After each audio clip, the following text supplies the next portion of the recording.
Self-Love, Self-Healing, a unique program that's specially designed for you to take care of your holistic health and total well-being.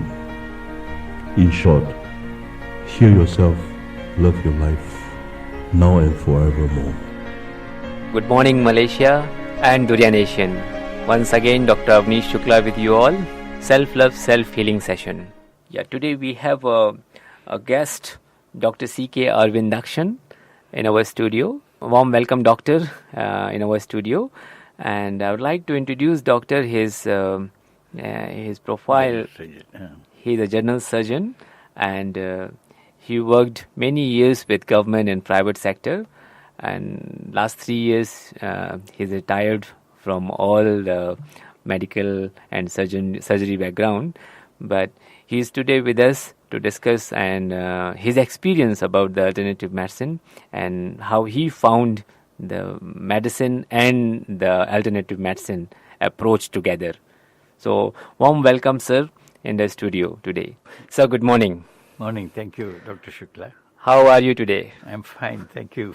Sir, warm welcome to Durian Asian studio and self-love, self-healing session. And we are blessed to have you here. And your sharing will be definitely very valuable to our audience. I hope so, yeah. Yeah. So, how you find today weather and today things? How's the day today? The day is fine, except it's very hot in the morning. I find it very uncomfortable. And I believe that traffic makes it more hot. It certainly did, yes. Otherwise, it's not too bad at all. Yeah, I believe it's an auspicious month, and we have a lot of pausa prayers, and yeah. and literally the things will be much more better, I believe, in this month. Looking at the environment as a whole. True. So, sir. We and our audience would like to know a bit about yourself. So, would you share your experience or about yourself on the studio of Durian Nation? Well, briefly, I graduated, almost more than 50 years ago. Wow, that's a half century. That's quite a long time. Probably long before many of you were born. True. I graduated from India, and then I came to Malaysia, being a Malaysian. Yeah. And worked here for 10 years. Then I decided to do my post-graduation in UK in general surgery. Wow. And after 2 years, I came back with a postgraduate degree, and I rejoined government service. The first 10 years as young medical officer, I was in government service in various hospitals, Sarambat, Malacca, etc. Yeah. And after I became a surgeon, I was in the north. Yeah. And I carried on for about few more years, and then I had a short stint in private practice. Yeah. Which didn't really suit me. I didn't know what I was in for. Yeah. And so I rejoined government service, not in Malaysia, but in Brunei. Right. For about 12 years. And I came back. Right. And since then I've been taking it easy for the past 15 years, doing a little bit of locum here and there. Right. And I'm completely retired 3 years ago. Wow. So that's now the bonus time is going on. Yes, I'm enjoying my retired life. Yes. Okay. That's very nice to hear. And you really, so, sir, if I say that you are now in 80s, it will not be hyperbolic. No. Yeah, 80 plus. 80 yes. plus. Yes. So, years and years of experience and very prudential mind you have, and we are really blessed that we have today you here in our studio. How does your journey started with the alternative system? What happened what incident happened that makes your mind to think about any alternative system of medicine? Actually, alternative medicine was never in my mind for a long time. Certainly not when I was practicing surgery for nearly 30 years. Because in our medical curriculum, there is no emphasis on alternative or complementary medicine, only Western medicine. So our knowledge about complementary medicine was very rudimentary. Okay. Agreeable, 100% agreeable. And we have also the repercussions or the reflections from our medical practitioners whenever they come across the patients who are taking homeopathic medicine or Chinese medicine or maybe any form of alternative medicine or complementary medicine. They do say that, we don't know what you're taking all about. So it's up to your care. Or rather, you just stop it and take my treatment, which I am aware of. So now I know why they say that. Because they were rudimentary. Okay. Right. And so, yes, sir, yeah. Please, tell me about so your... after I retired from active surgery about 15 years ago, only when I became a patient, I was... The question of complementary medicine entered my mind. Because as a patient, you're on a receiving end. Yeah. It's a different ball game. 360-degree change. The table change, the chair change. It's a big change. How did you accept it? Just about 4 years ago, I started getting backache, lower backache, and because of degeneration of the spine in the lower spine, lumbar area. And that caused claudication. Claudication means when you walk, you get pain in the calf or leg and necessitating rest. So I could walk only about 150 meters. Then I get numbness and pain in the back of my thigh and leg. And I had to rest for at least 5-10 minutes before I recover. So this went on for some time. And one of my friends and his sister came to my house for dinner one night. And this sister said, I used to go to one German lady who practices homeopathy. And when I went for my knee pain, I felt so much better. So I asked her, can you give me the address? And which she did. At that time, it was more of a knee pain rather than back. Right. Then my daughter was with me, who is a doctor. So he said, Father, let's go and give it a try.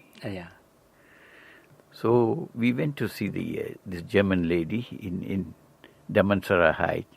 Actually, she's the mother of a famous singer, Yasmin Yusuf. Oh.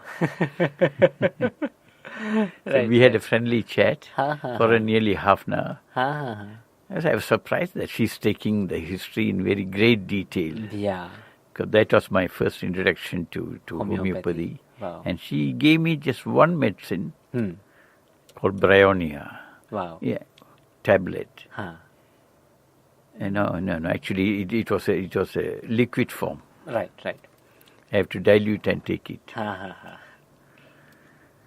So I used to get a bad knee pain, worse when I go up the stairs. Surprisingly, on the fourth day, the pain was nearly 50-60% better. Wow. This is very amazing. Strange. Because our Western medicine can't do it. Can't do it. Unless you take continually. Killer. Fantastic. And at the same time, I had also neck pain with some numbness over the back. Right. Strangely, that also improved after 1 week. Wow. Fantastic. Yes. Fantastic. It is unbelievable. Yes. Yeah. And she asked me to continue the same medicine for 2 weeks, and I stopped. And I didn't get any neck pain since then. This was about 4 years. Wow. That's But knee pain used to come and go, but not very severe. Right. So that's the turning point where Yes. it has been introduced to you about the homeopathy. Then I thought this homeopathy is not too bad. Not Yes. purely out of ignorance. And Yeah. I didn't realize how Yeah. good it Yes. is or how good it can be. Yes, Prof. Yeah, definitely. So, Doctor, you did mention that homeopathic medicine work, but as a medical practitioner or as a general surgeon, is there any doubts comes in your mind? What exactly it work inside? How does it work? Were there any ambiguity or any such thought after getting better? Certainly. I was quite doubtful about homeopathy, but since Western medicine has its limitation, Yeah. I thought there's no harm in giving it a try. Right. And that was my first experience. Yeah. And then Yeah. this backache, this claudication pain on walking, Huh. necessitating rest, Yeah. came about a year later. Okay. And I started getting painkillers, steroids for a short while, physiotherapy for about 2-3 months. All that helped to a very small extent, Right. but nothing to shout about. Right. Yeah. But I carried on, and after 1 year of this back pain with claudication, one day I was passing by in USJ 9 and I saw GMC Homeopathic Clinic, the GSC, board. Yes. Yeah. So I thought, oh my God, here is another homeopathic clinic very close to my house. It's just 3 minutes walk from my house. Yeah. I thought, let me give it a try. Yeah. So I went up. It was about 7 o'clock at night. Yeah.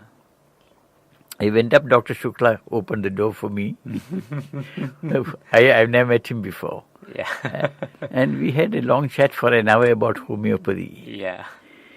Then he told me, okay, if you want to consult me, I got one or two patients. You come back after 1 hour.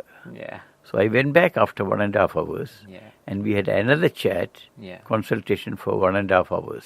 Yeah. I think by the time I got back, it was about 10:30, almost close to 11. Very deep experience of homeopathy. Yeah. Yeah. But I was quite impressed by the doctor, Shukla, the way he took the history. He didn't have to examine clinically, which surprised me.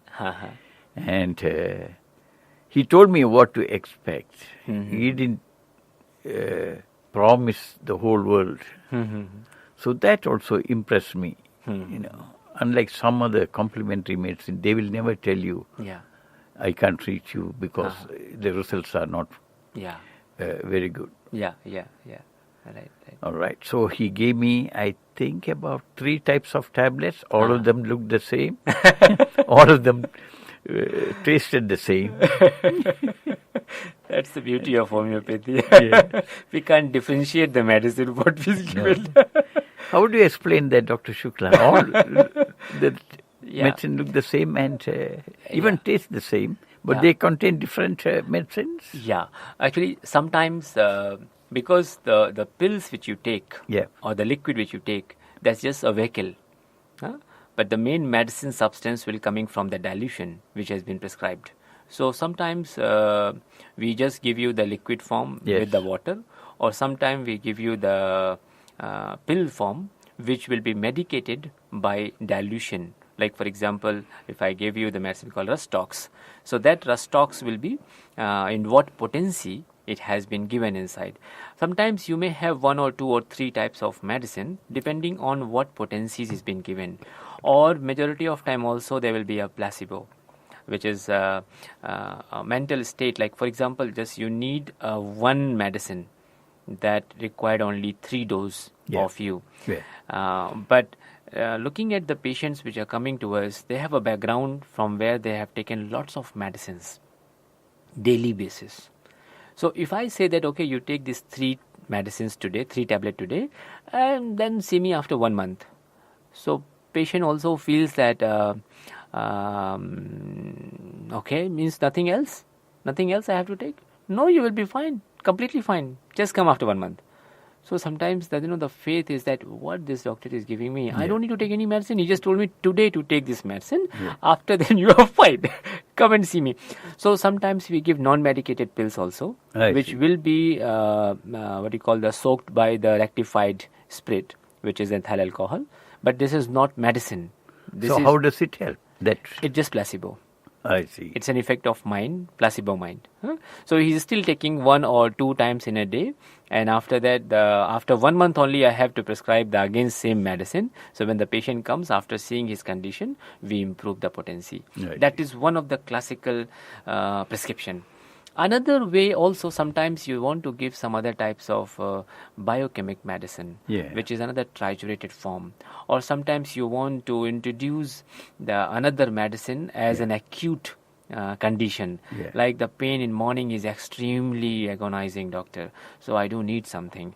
So you want to reduce that pain. So you will tell the patient, okay, whenever the morning you take this tablet, every morning you take this tablet.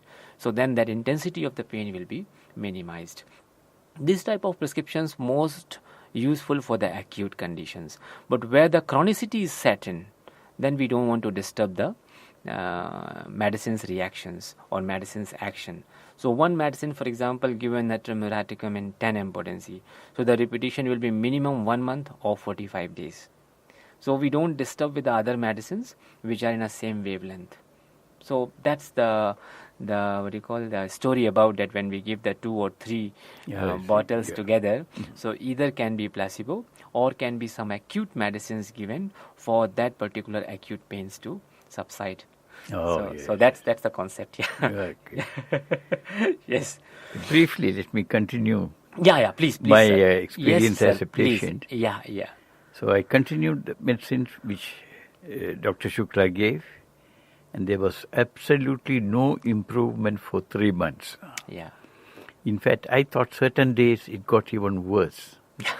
But I just carried on. And strangely, at the end of 3.5 months, suddenly I found I could walk for about 300 meters without resting. I couldn't believe it. I thought it can't be true. Because it's almost dramatic.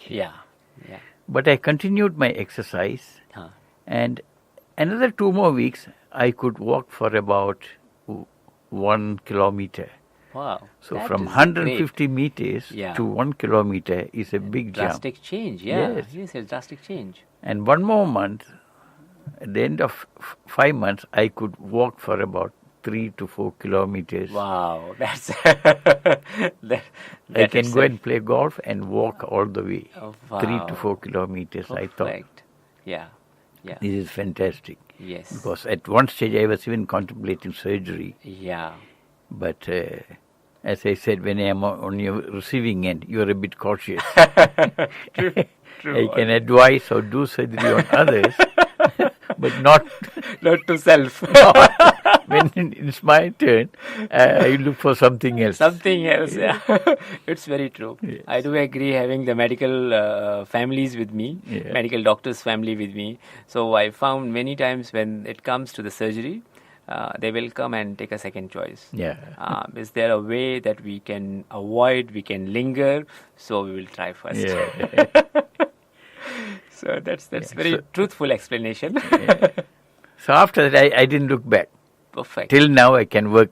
I can walk about 3, 4, sometimes even 5 kilometers. Fantastic, doctor. And can I ask Dr. Shukla, as a surgeon, what sort of surgical cases your homeopathic treatment can help or can cure? Some example? Like sir, first thing that the homeopathy is quite new in terms of our audience, and I think it will be very light on this topic, and especially when you are here. So I'll take an advantage to tell some details about it. Looking back, the surgery is not anti to homeopathy, and neither surgery is in scope of homeopathy. So we are in between.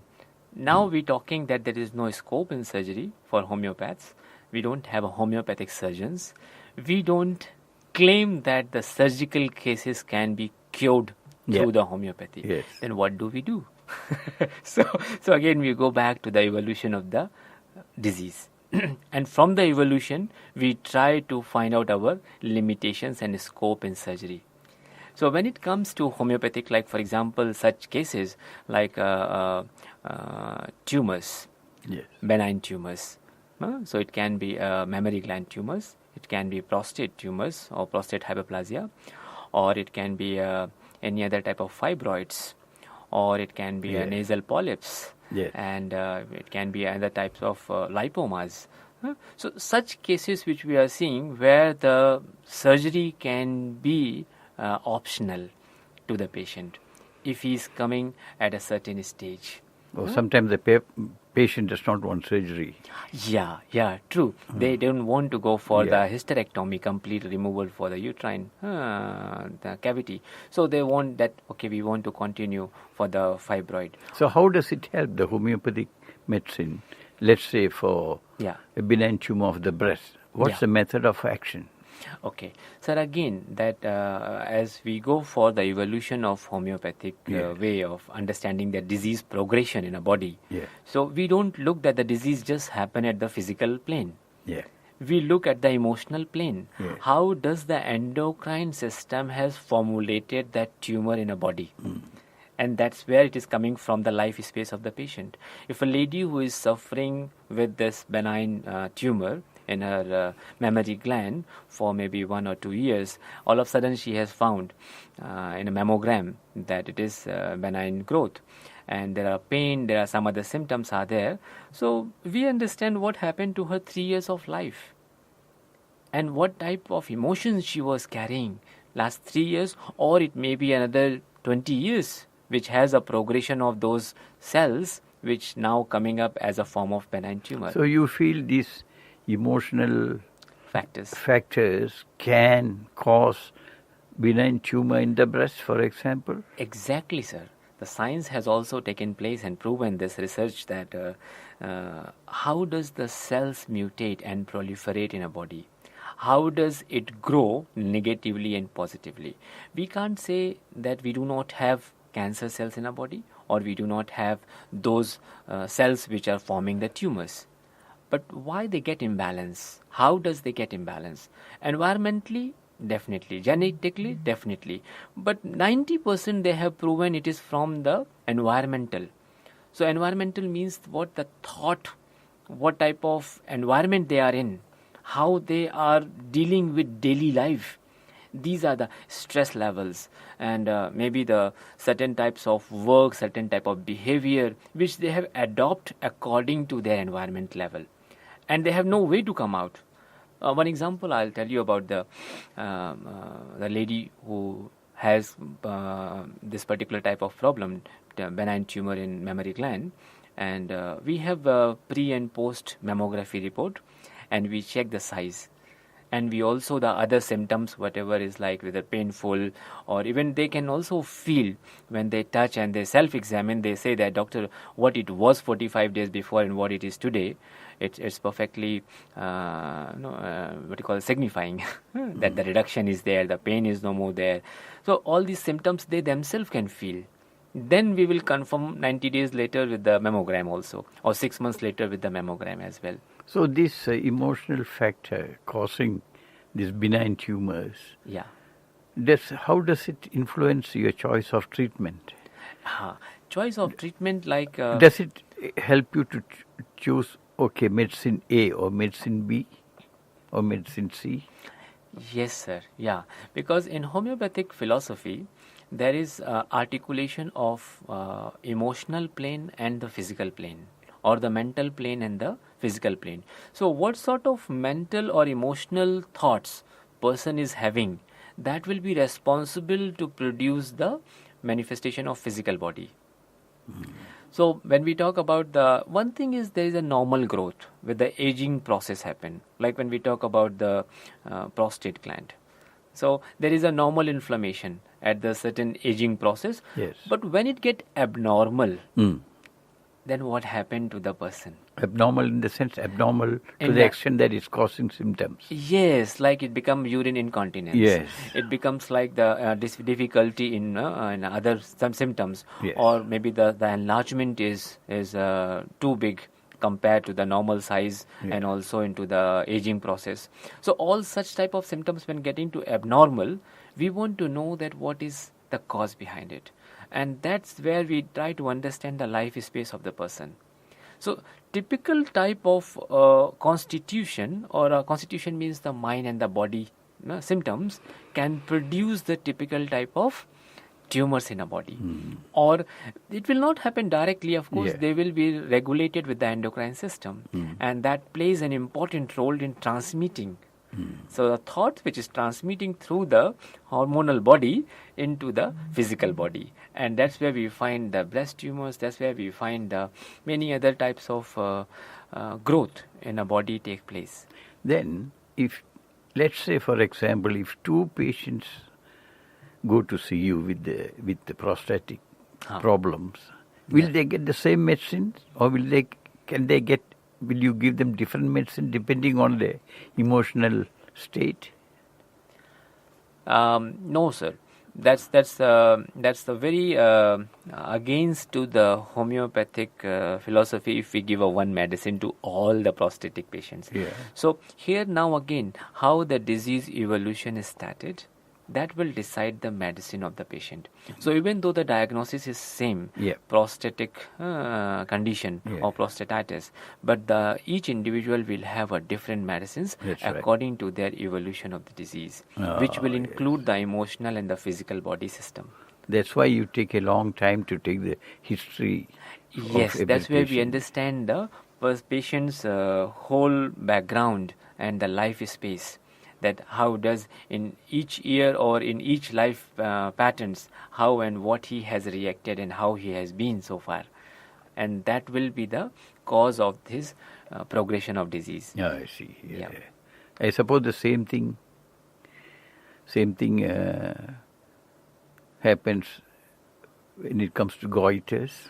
Oh yes, toxic goiter, nodular goiters. Yes. And there are sometimes when we find there is tumors also which is excessively enlarged, and as long as it is not giving the problem related to the tracheal or other anatomical structure, we can ask the patient to continue homeopathic medicines.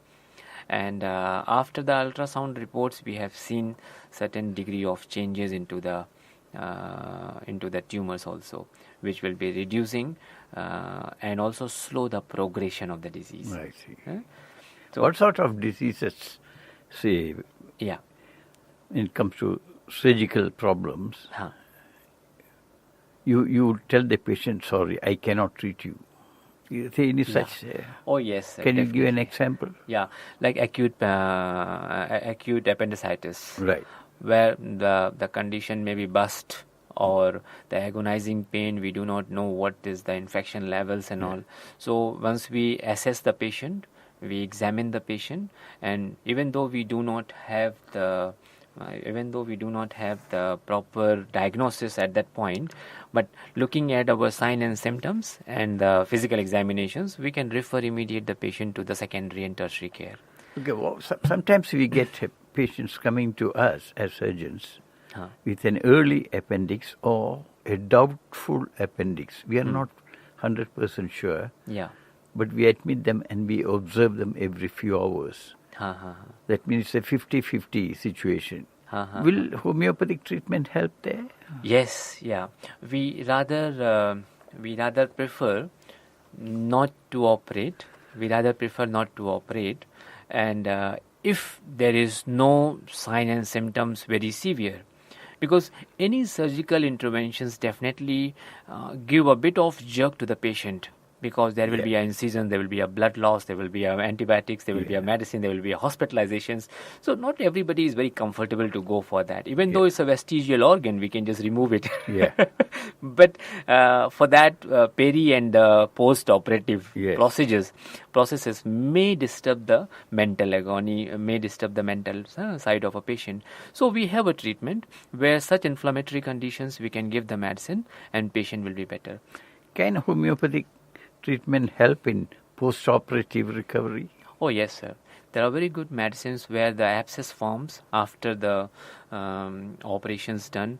A simple example like cesarean, post-operative cesarean cases where sometimes you find that there's a pus formations at the same time where they have done the stitches and all. And even though they are taking to a common antibiotics prescribed by doctors for many cycles of antibiotics, yet the body has not healed properly.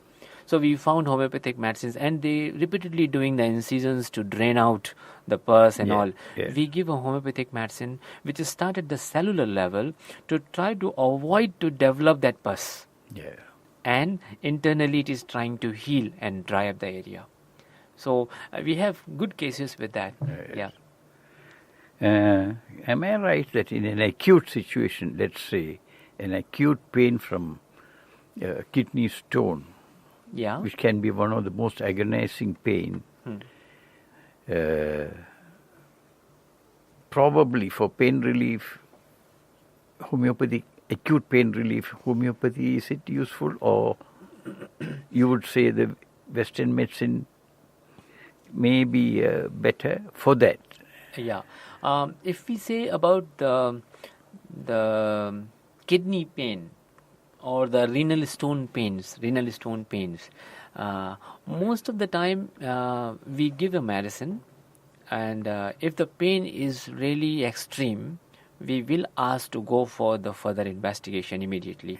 By symptomatologically we will understand, but for the further progression, we want to know whether the ultrasound or the KUB has to be done, and then we know where is the location. Because the pain can last longer if it is into that specific point, and no medicine can help than the surgery only. Right? So in that cases, we will ask them warrant to go to the hospital and get it done your investigations, and if it is critical, doctors will immediately take an action. Right. And I believe the homeopathic treatment also can help in passing the stones. Yes, yeah. There are good medicines, homeopathic medicines, which we prescribe, and it can easily. So what we can do in renal stones, like patient can have reoccurrence of stones. Yes. But what we can avoid this reoccurrence, that surgical cannot do. That certainly is. Yes. It's a big help to the patient. Yeah, as we know, it's coming from the metabolic disorder. Yeah. How do we manage that part? Right. So then the patient will be more easy to manage the things. Right? Okay. Yeah. So.